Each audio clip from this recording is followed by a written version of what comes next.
लोकसभा में 4 अमेंडमेंट्स पेश किए गए स्पीकर की इजाजत से। उसमें शेड्यूल ट्राइब का था, ट्रस्ट का था। ने ट्रस्ट इसलिए बनाया गया कि अब कोई प्रॉपर्टी बॉम्बे ट्रस्ट एक्ट के तहत वक्फ है, तो मोदी ने कहा कि मेरे दोस्त को बचाना है। उन्होंने एक यतीम खाने पर अपना आलीशान महल बनाया है, तो उन्होंने कहा कि अब ट्रस्ट जो पहले बनाया गया और अब बनाया जाएगा, वक्फ की प्रॉपर्टी नहीं होगी। बताइए कैसा होगा ये? अगर कोई मुसलमान कानूनी तौर पर शेड्यूल ट्राइब हो सकता है, तो जायदाद अगर उसकी है और वक्फ नहीं करेगा, तो क्या ये आर्टिकल 14 बोलिए, आर्टिकल 15 बोलिए, 26 बोलिए, 29 बोलिए, उसका वायलेशन नहीं है?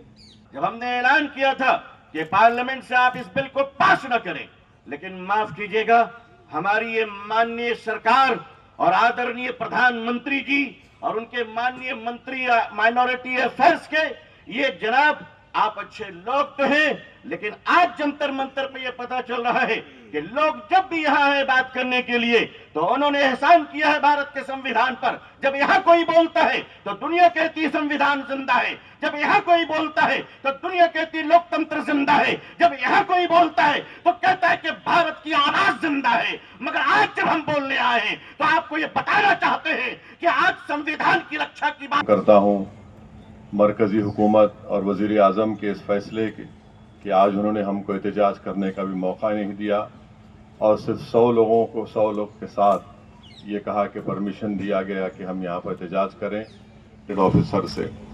तीसरी बात यह है कि आसार खदीमा ASI के तहत आप सच्चर कमेटी उठाकर पढ़िए, 170 प्रॉपर्टीज सच्चर कमेटी ने लिखा अपनी रिपोर्ट में जो वफ़ की हैं, आसार खदीमा के मातहत है, उनका कब्जा है, ये इंक्रोचर लिखा हुआ है वर्ड।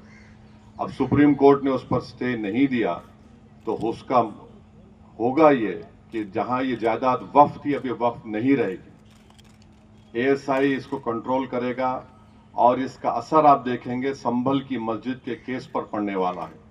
और जो मौजूदा दरगाहें, खानखाहें, मसाजिद प्रोटेक्टेड मॉन्यूमेंट है ASI में, हो सकता है कि शरारत करे वहां पर कि आप सिर्फ जुमे की नमाज पढ़िए या उरस मत करिए, इमारत फुला है, ऐसी है। लिमिटेशन एक्ट तेलंगाना, आंध्रा, तमिलनाडु में हिंदू एंडोमेंट बोर्ड के ऊपर लिमिटेशन कानून नाफिज नहीं होता है। इस पर भी सुप्रीम कोर्ट ने स्टे नहीं दिया। तो यानी जहां जहां बताइए कैसा होगा ये? अगर कोई मुसलमान कानूनी तौर पर शेड्यूल ट्राइब हो सकता है, तो जायदाद अगर उसकी है और वक्फ नहीं करेगा, तो क्या ये आर्टिकल 14 बोलिए, आर्टिकल 15 बोलिए, 26 बोलिए, 29 बोलिए, उसका वायलेशन नहीं है? वक्फ और औलाद के बारे में हम बात नहीं कर रहे हैं। अगर कोई वक्फ और औलाद करना चाहता है, तो भारत के वजीर आजम को मुस्लिम बेटियों से इतनी मोहब्बत है कि उनमें इतनी हिम्मत नहीं है कि बिल्किस बानो को। लोकसभा में 4 अमेंडमेंट्स पेश किए गए स्पीकर की इजाजत से। उसमें शेड्यूल ट्राइब का था, ट्रस्ट का था। ने ट्रस्ट इसलिए बनाया गया कि अब कोई प्रॉपर्टी बॉम्बे ट्रस्ट एक्ट के तहत वक्फ है, तो मोदी ने कहा कि मेरे दोस्त को बचाना है। उन्होंने एक यतीम खाने पर अपना आलीशान महल बनाया है, तो उन्होंने कहा कि अब ट्रस्ट जो पहले बनाया गया और अब बनाया जाएगा, वक्फ की प्रॉपर्टी नहीं होगी। तो ये पूरा एक मनसूबाबंद तरीके से मुसलमानों की मसाजिद को, वक्फ की जायदादों को छीनने के लिए ये कानून बनाया गया। हम यकीनन उम्मीद कर रहे थे कि सुप्रीम कोर्ट की ये 3 जजेस की बेंच इन तमाम मुतनाज़ात और इलीगल अनकॉन्स्टिट्यूशनल अमेंडमेंट्स पर रोक लगाएगी। मगर एक इसमें इत्मीनान ये है कि ये इंटरिम ऑर्डर है, मगर अब ये नहीं मालूम कि कब सुप्रीम कोर्ट दोबारा इसकी सुनवाई करेगा, वो उनका राइट है। तो ये वक्फ को नुकसान पहुंचाने का कानून बनाया गया। हमको अपनी लड़ाई को जारी रखना है, पीछे नहीं हटना है, ना हमको मायूस होने की ज़रूरत है, बल्कि हमको अपनी लड़ाई कानून के दायरे में रहकर एहतजाजी तौर पर लड़ने की ज़रूरत है, सियासी तौर पर लड़ने की ज़रूरत है।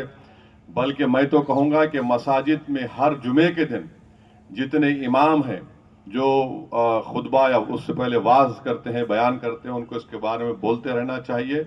और तैयार हो जाइए, इस मुल्क में अमित शाह NPR NRC करने जा रहे हैं। आप देख लीजिए, पहले उन्होंने कहा कि बंगाल के मुसलमानों को उठाकर बांग्लादेश में फेंक दिया, अब कह रहे हैं कि आबादी बढ़ रही है। इतने झूठे हैं ये लोग। मुसलमानों का पॉपुलेशन सिर्फ 4.4 बढ़ा और होम मिनिस्टर रहे थे अमित शाह, कहते हैं आसाम की मिसाल। अरे आसाम को से नागालैंड बना, मेघालय बना, अरुणाचल बना। अगर किसी की आबादी 100 है, 100 में अगर 10 लोग इजाफा हो तो 10% बोलेंगे। अगर किसी की आबादी 10 है, उसमें 10 लोग बढ़ गए तो 100%। तो ये इनका मामला है। तो ये एनपीआर एनआरसी भी कराना चाह रहे, 12 हर तरीके से मुसलमानों की शनाख्त को खत्म करना चाह रहे, मुसलमानों की मजहबी जो शनाख्त है उसको खत्म करना चाह रहे हैं, मुसलमानों की जो मजहबी इबादत गाह है उसको छीनने के लिए कानून बनाया गया। इससे कोई मकसद नहीं, सिर्फ तबाह बर्बाद करना है, हमको बचाना है। जिस चीज का मालिक अल्लाह है, उसके लिए इंशाअल्लाह हम तमाम कोशिश करना है। पर्सनल लॉ बोर्ड के साथ हम थे और रहेंगे इंशाअल्लाह ताला। आज 100 यहां पर जमा है। मैं लिख के दे रहा हूं वजीर आजम, इंशाअल्लाह ताला एक वक्त आएगा यहां पर 2 लाख लोग जमा होंगे तुम्हारे इस काले कानून के खिलाफ। सलाम वालेकुम। सुप्रीम कोर्ट की तरफ से 2-3 बातों की राहत दिलाकर मीडिया के जरिए समाज को दिशा भूल करने की बात जनता समझ चुकी है। बोर्ड ये ऐलान करता है कि जब तक के ये कानून रद्द नहीं किया जाएगा, मुसलमानों की जानिब से इसके विरोध में जो संविधान के मार्ग से प्रदर्शन करना है हम करते रहेंगे। इसके लिए हमको अपना वक्फ कानून, वक्फ बचाने के लिए अगर अपने जान की बाजी भी देना पड़े तो मुसलमान देंगे। और all India Muslim Personal Law board की ताकत से हिंदुस्तान को बताएंगे कि हम संविधान भी बचाना जानते हैं और अपना दीन भी बचाना जानते हैं। अस्सलाम वालेकुम। ज़बानी जो हमारी शरीयत वक्फ करने की इजाज़त देती है उस पर भी आपने पाबंदी लगा दी है। ये 2025 के इस तरमीमी एक्ट में, इसलिए all India Muslim Personal Law Board ने इस जैसे जितने भी तरमीमात थी जिनकी तादाद 40 है, सबको हुकूमत के सामने रखा, पार्लियामेंट्री कमेटी के सामने रखा, लेकिन आपने हमारी आवाज़ पे तवज्जो नहीं दी। All India Muslim Personal Law Board ने ये वाज़ेह ऐलान किया है कि हम इस एक्ट को पूरे के पूरे जो तरमीमी एक्ट है रिजेक्ट करते हैं और 1995 और 2013 आई लव मोहम्मद पर एफआईआर, ये मुझे लगता है बहुत ही बड़ा अन्याय इस देश में हो रहा है। इसमें तो कोई गुनाह किसी भी सेक्शन के एतबार से, किसी भी कानून के एतबार से गुनाह हो नहीं सकता है कि किसी के लिए अगर हम श्रद्धा रखते हैं, एक समाज उसके बारे में कह रहा है कि मैं मोहब्बत से मोहब्बत करता हूँ या करती हूँ, तो इसमें गुनाह क्या है? अरेस्ट होना, एफआईआर होना असंवैधानिक है और अन्यायकारक है और ये चीज़ रुकनी चाहिए। वक्फ बोर्ड में जो वैसे साहब ने बोला है कि इससे सबके लिए खतरा है, तो आप क्या करेंगे? अन्याय इसमें है, ये है कि ये सब ज़मीनात का रेगुलेशन मुस्लिम समाज के हाथ में था आज तक, और मुस्लिम समाज के ही बाप दादाओं की तरफ से दी गई ज़मीनें हैं, उनके प्लेसेस ऑफ वर्शिप के लिए दी गई ज़मीनें हैं, उसका रेगुलेशन का अधिकार उनको है। और ये अधिकार अगर सरकार चाहती है कि कम कर दिया जाए और ये ज़मीनों पर और लोगों का कब्ज़ा हो जाए, या जो लोग ज़्यादा दिन तक उस ज़मीन पर है, एनक्रोचमेंट है या गैर कानूनी कब्ज़ा है, तो वो लीगलाइज हो जाए, तो ये हमको मान्य नहीं है। मौजूद है हमारे यहाँ, लोग जय श्री राम के नारे लगाते हैं, उस पर किसी को कोई आपत्ति नहीं, कोई एफआईआर है इसके ऊपर। ये पहली बार ऐसा हुआ है कि आई लव मोहम्मद कहने पर एफआईआर करती है, तो गलत बात। सर, आई लव मोहम्मद के पोस्टर बीएसपी लखनऊ की रैलियों में भी दिखे। नहीं तो ठीक है ना, अगर दूसरे लोग भी अगर मोहम्मद है वो मुसलमानों के नबी नहीं है सर, पूरे इंसानियत के लिए रहमतुल आमीन बना के भेजे गए हैं, पूरे इंसानियत के रहनुमा हैं। सर, क्या प्यार करना गुनाह हो गया इंसानों से? हाँ, तो यही तो हो रहा है, हमारे देश में गुनाह हो रहा है। सर, क्या ये हर मुसलमान को नाम रखना चाहिए, अपने साथ में मोहम्मद नाम लगाना चाहिए, बच्चों के नाम रखने चाहिए?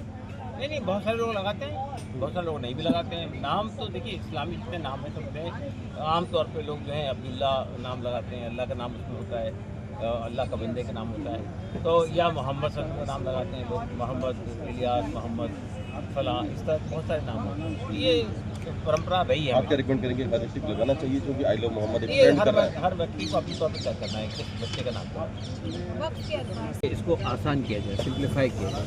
और तीसरी बात ये कही है कि इसके अंदर जो गैर जरूरी डॉक्यूमेंट मांगे जा रहे हैं वो ना मांगे। तो आगे का जो मंसूबा जो प्लान है वो अब कल की मीटिंग के बाद वाज़ेह होगा। कल की मीटिंग में सर सुप्रीम कोर्ट ने स्टे ऑर्डर ने दिया, तो आगे क्या रणनीति रहेगी? सुप्रीम कोर्ट ने देखिए 3 चीज़ों पर स्टे दिया है, लेकिन अभी बहुत सारी चीज़ें बाकी हैं। हमारा मुतालबा तो ये है कि पूरे कानून को रोल बैक किया जाना चाहिए, लेकिन अभी कॉन्स्टिट्यूशनल बेंच बैठेगी, उस पर समीक्षा होगी, उस पर देखेंगे क्या होगा।